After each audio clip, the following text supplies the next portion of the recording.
Hakuna kula ya mama. You go back to the kitchen. Nenda nyumbani ukaangalia watoto. Go back to your family, go back to your children. We don't need you. Kama endelea utakuja. Uchague tu. No money, no vote. Let's vote mama for a change. Wewe ni mwanaume kutoka wapi? It is a wakaliti kwa mwanamke kuongoza mwanaume kwa jamii yetu. Mira zingine bwana zimepitwa na wakati. Tuchague mama, tujaribu tuone mabadiliko. Mimi nimechoka na huyu maneno yenu. Huyu mama aketi chini. Mama aketi chini. Hakuna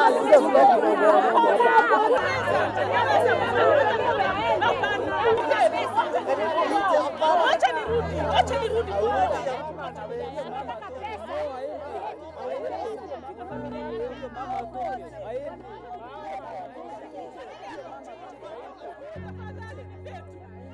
Electoral gender-based violence is one of the main challenges hindering women's meaningful participation in political leadership at all levels. The electorate's negative attitude towards women leadership, based on deeply rooted cultural beliefs and stereotypes against women, is one of the main factors contributing towards this problem. Due to a flawed socialization process resulting in negative masculinities and femininities, the electorate believes leadership is the domain of men. Unfortunately, women themselves have internalized this patriarchal mindset, and as a result, they either shy away from leadership or they fail to support fellow women who vie for leadership positions. Consequently, women aspiring for political leadership are subjected to all manner of electoral gender-based violence. During that time, I was still so young, my children were still so young. One challenge that I got when I vied for the council is that the old men didn't allow me to fight for it. I remember there was a day some two old men called my father-in-law and told him she's still young, so she's still supposed to be at home to bear children.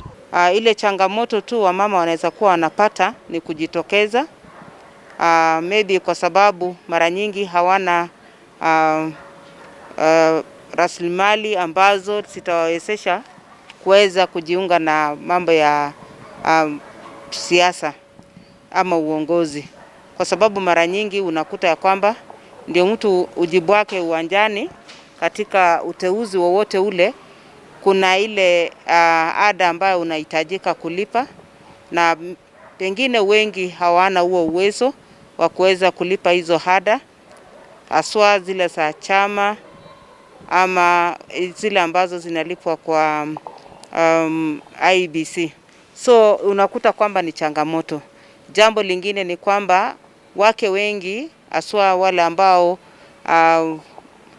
wanatoka katika jamii ambazo zinashikilia sana kwamba mama hana usemi, ama kama usemi wake ni itakuwa wa pili baada ya mwanamume. In a bid to address electoral gender-based violence, Community Education and Empowerment Center, CEEC, implemented a project dubbed Curbing Electoral Gender-Based Violence Through Positive Masculinities and Femininities in Burnt Forest region within Uasin Gishu County in Kenya, which ran from January to December 2020. It's focusing on curbing electoral gender-based violence, and the approach we are taking is trying to see how we can help the communities embrace positive masculinities and positive femininities, because the obstacles that the communities have identified to women's leadership, when we look at them clearly, we see that they are entrenched in patriarchy, and this manifests in flawed masculinities and flawed femininities. So that is how we came up with this project, to see whether we can work with both men and women, because our belief, even as we work on all the social problems in the society, is that it's not a problem of men or a problem of women. It is a problem of the entire society. Masculinity. The first training, which took place from 27th to 30th January 2020, brought together a total of 30 grassroots women leaders from 8 farms in Burnt Forest, namely Lingwe, Kamuyu, Rukuini, Kaplelach, Dungulu, Chuyat, Barakeyo, and Kagongo. The training provided tips on how to overcome challenges that hinder them from getting into leadership positions. Today I feel empowered by what we have learned about leadership in women. One thing that I've learned today is that without empowerment of other women, we cannot go anywhere. So, as women, we should empower ourselves. This should be done through mass mobilization, psychology of women. You teach them the value of raising leadership among us. Ni lazima tuende pole pole na tuleta wanaume vile hata amenena mara ya kwanza sahi. Tunafundisha wasichana wetu kwamba you should accept to occupy the second role, second fiddle, play second fiddle.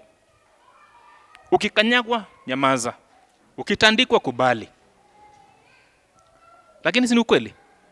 Hizi mambo yote tunaongea hapa inachangia wamama wetu wakose kutoka nje na kutafuta nafasi za uongozi, ama wakitoka wakitafuta wanakanyagiwa chini, na wakikanyagiwa chini wanakubali kwa sababu wamefundishwa hivyo katika jamii zetu.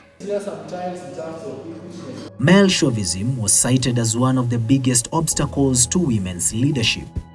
In mitigation against these, CEEC conducted a training for male community leaders with a view of sensitizing them on the importance of supporting and allowing women to take up leadership roles in the society.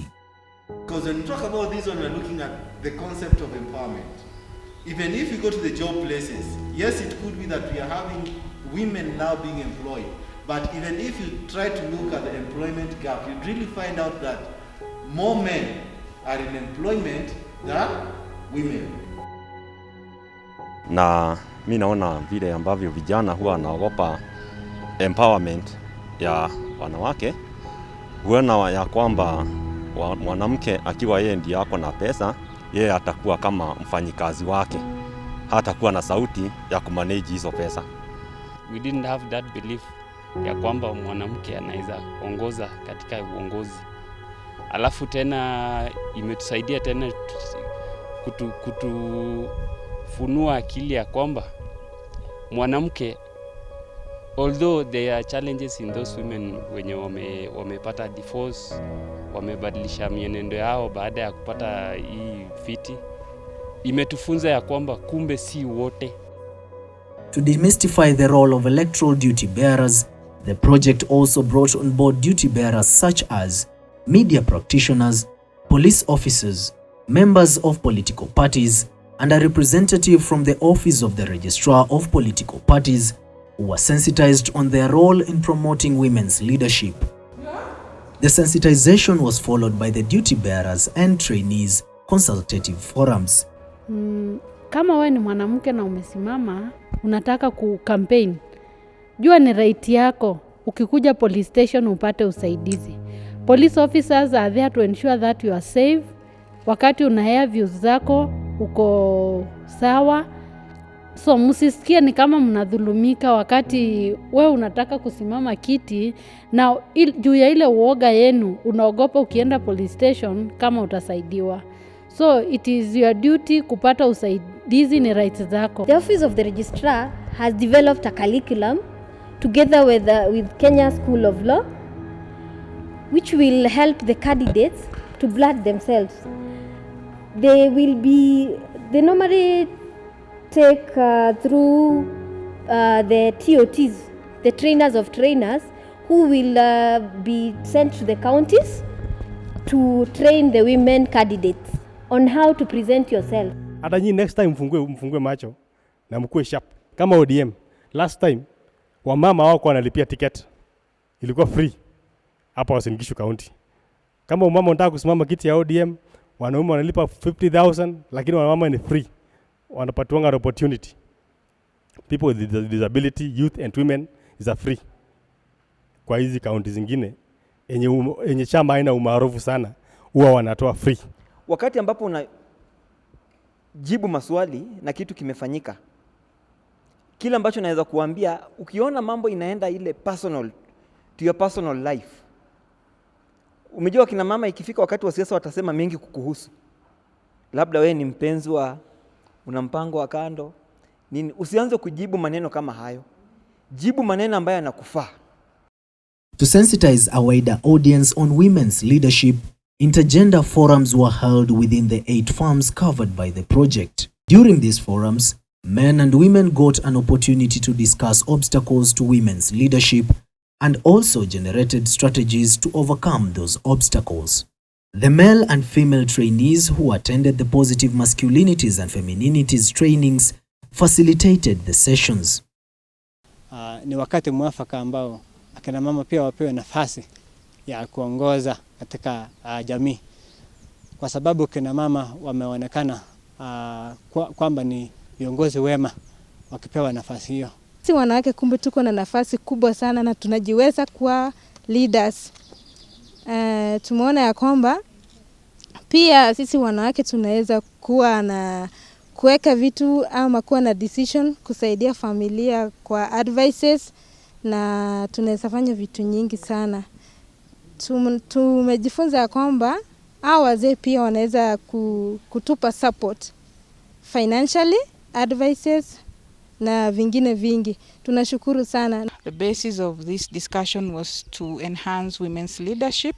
We held a separate meeting with the male allies. We also had a separate meeting with the female allies. We wanted them to share how they can enhance women's leadership and also some of the challenges that in their own individual levels, either as men and women, they face in promoting women's leadership.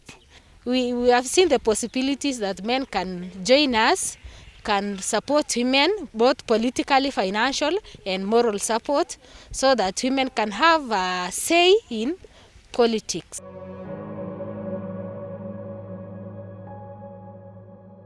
Another strategy that was used to raise awareness within the community on women's leadership was door-to-door sensitization.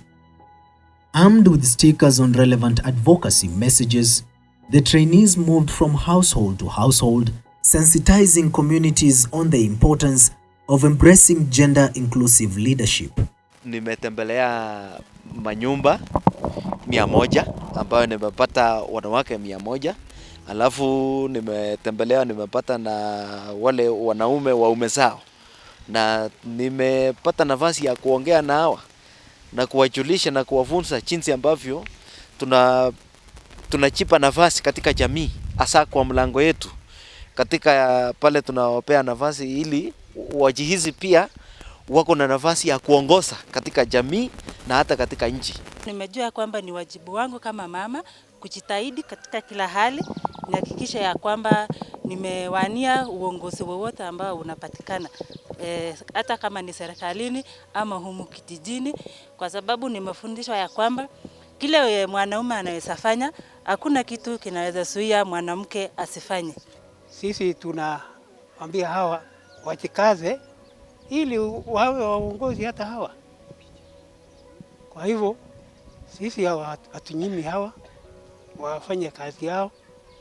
Tumekubali kwa vile tuko kwa hii group, tumekubali hiyo maneno yao.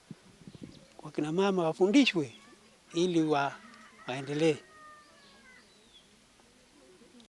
The one-year program came to an end with an evaluation meeting where the trainees got an opportunity to reflect on the impact of the project, the challenges they encountered, and the lessons learned. This is the success which came across.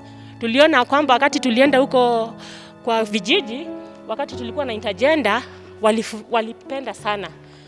Walipenda sana kutusupport wanaume, kwa sababu tuliungana na hao, wakapenda sana kutusupport na wakatuambia tuamke, we vie for seats, na tujiamini kama wamama ya kwamba tunaweza, tusijidharau.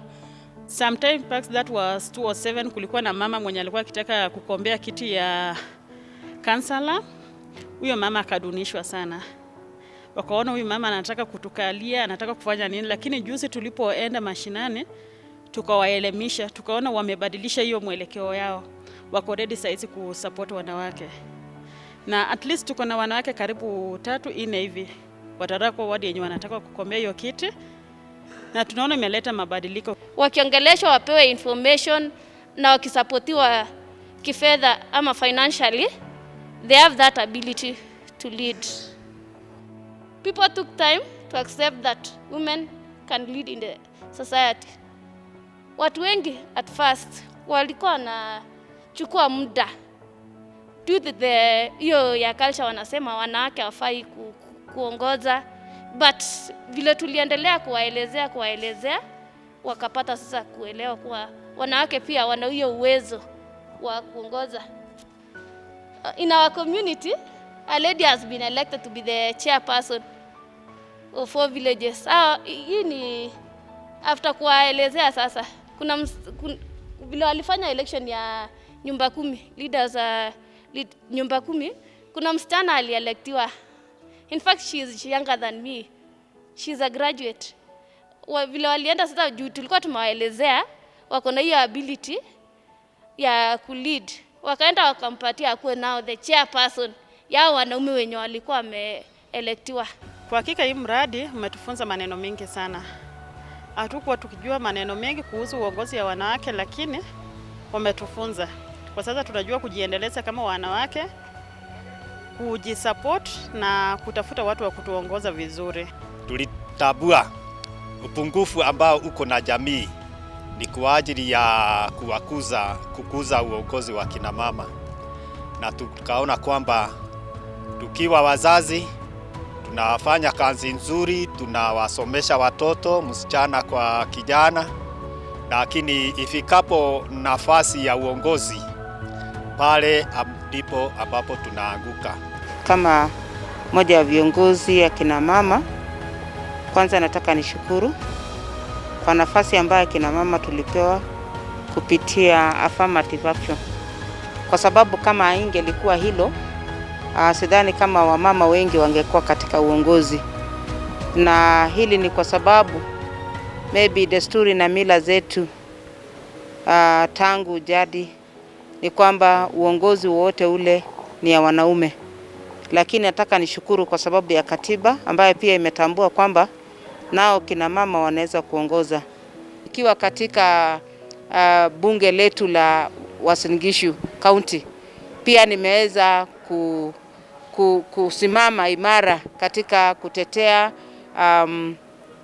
gender issues pamoja na wale ambao ni minority katika bunge letu. Na ingekuwa bora kama jamii yetu ya Kenya waweze kuwapa wamama nafasi, wale ambao watajitokeza katika uchaguzi pia wapewe nafasi, ili hii mambo ya affirmative action tuweze kuimaliza, kwa sababu hatutakaa kwa affirmative action miaka zote. Ni vyema wale wamama wamejitokeza pia wapewe nafasi, wachaguliwe, ili na wao waweze kuonyesha umaarufu wao katika uongozi. Na kupitia hiyo labda wa Kenya mtaweza kuona ya kwamba Kenya inaweza kupata mabadiliko, ili tutoe hii mambo ya nomination kuwa bulky ama kuwa mzito ama uzito katika uchumi wa nchi. Tungeomba kwamba raia waweze kuchagua wamama ikiwezekana 50-50, ili wakifika kwa nyumba kuna ile usawa. Baada ya kuwa na usawa, hatutakuwa na gharama nyingine ya kufanya bunge likuwe kubwa zaidi na gharama iende juu kwa common mwananchi. Na nataka niwaombe akina mama sana, muweze kujitokeza, muweze kuomba hivi viti. Tusiwe tu ni kupewa, lakini tusimame tuombe, tuende katika kinyang'anyiro pamoja na wanaume. Lakini ombi langu ni kwamba wamama tuheshimiwe, kwa sababu sisi hatuna muscles maybe ya kusukuma ama kufanya lolote lile. Tungeomba kwamba wanaume watuheshimu, tunaposimama kuzungumza na kuomba kura watusikize. Pia kama wamama wa Uasin Gishu County tunashukuru kwa program ambayo ilikuwa inaendelea kabla ya corona. Tulikuwa na program ya CEEC ambayo ilikuwa inahamasisha wamama katika uongozi na kujibwaka katika mlingo wa siasa, na imefanya vizuri sana kwa sababu tuna wamama wengi ambao walihudhuria hiyo program na iliweza kuwapatia ile motisha. The project has given us some success stories that we can share. Among them is the fact that we have had a core group of men who have committed to support women in their quest for leadership. They have understood how socialization has placed them where they are and it is hurting them. And they want to engage with women both at their private space and also at the public space on how everybody can be involved in the leadership agenda. The men have committed to support women in terms of moral support. Some of them are aware that they hold the financial resources that the women need in order to break some of these barriers, and they are willing to support them even in terms of financial support and even sharing information. The women themselves have also said that by understanding how socialization has placed them where they are, they have the confidence, the self-esteem to take up political leadership. Some of them have showed an interest in political leadership in 2022. Others have already have taken up leadership at community level, at school boards, at hospitals, at community policing, what we would call the Nyumba Kumi. Although changing mindset is not easy, it doesn't happen in 1 year. It is something that will take time. We are confident that having started the conversation, we need to maintain the gains up and until the elections in 2022 and beyond.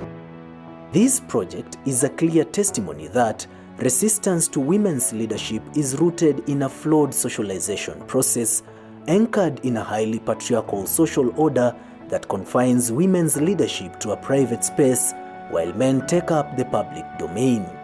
This socialization process results in negative masculinities and femininities, which are the biggest hindrances to women's leadership. One of the main manifestations of negative masculinities and femininities is electoral gender-based violence, which manifests in different forms including physical, verbal, cultural, and structural.